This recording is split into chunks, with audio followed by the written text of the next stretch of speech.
Nous sommes le vendredi 24 octobre 2025. Mesdames et messieurs, bonjour et bienvenue. La Cour constitutionnelle a rendu sa décision dans la soirée de ce jeudi 23 octobre 2025 sur l'affaire de parrainage opposant le Parti Les Démocrates au député Michel Sodinou. Le recours introduit par le secrétaire administratif du Parti Les Démocrates visait à contester l'ordonnance du tribunal de première instance de Cotonou ayant conduit à l'annulation du parrainage accordé à Michel Sodinou.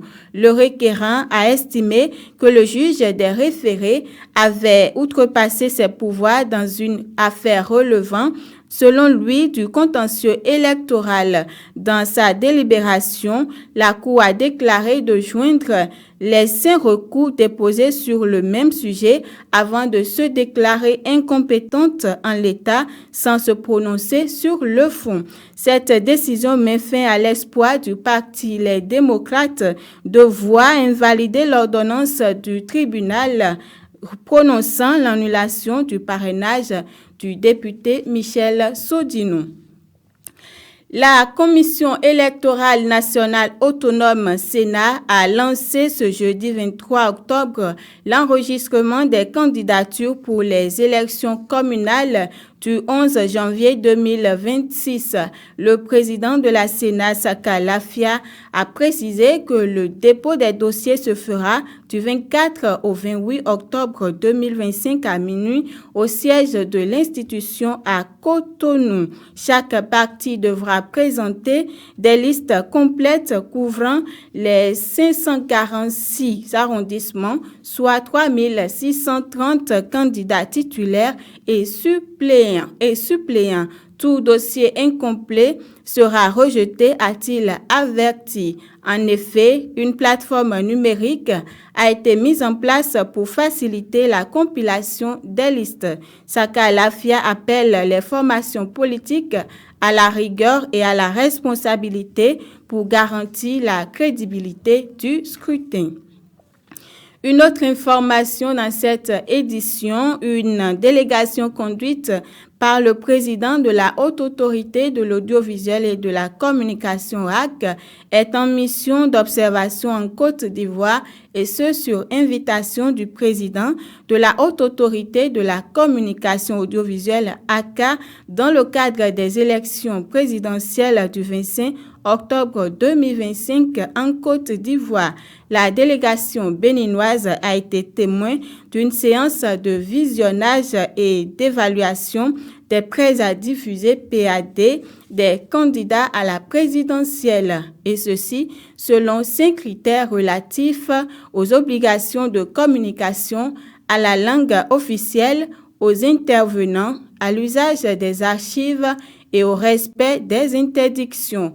En marge de cette mission, le président Édouard Loko a aussi pris part à une séance de travail entre la ACA et l'Organisation internationale de la francophonie sur les enjeux de la régulation médiatique en période électorale.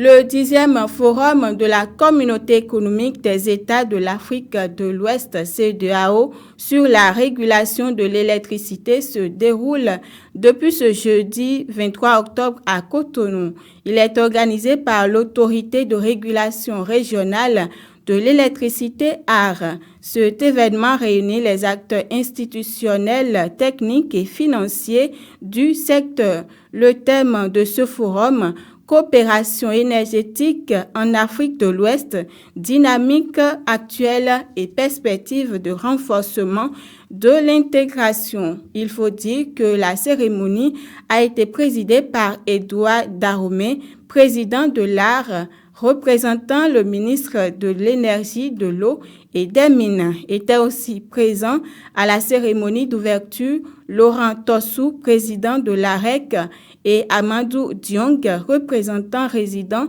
de la CEDEAO au Bénin. Une dernière information, donner la parole aux femmes, c'est aussi reconnaître leur place dans la construction de la mémoire collective. C'est tout le sens du colloque sur les femmes écrivaines et auteurs du Bénin ouvert ce jeudi à Cotonou sous le thème « Voix et regards des femmes béninoises », une initiative portée par l'Institut national de la femme en collaboration avec plusieurs partenaires institutionnels. Témoin de l'événement, Némi Deha et Credo Defli. Eh bien, lancer ce colloque sur Voix et regards de femmes béninoises, les écrivains qui sont à l'honneur. Je vous remercie.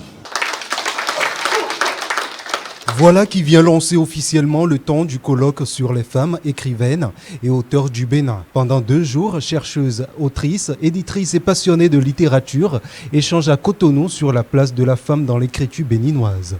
Au pupitre, plusieurs personnalités ont marqué l'ouverture de ces travaux. Leurs interventions ont convergé vers un même constat.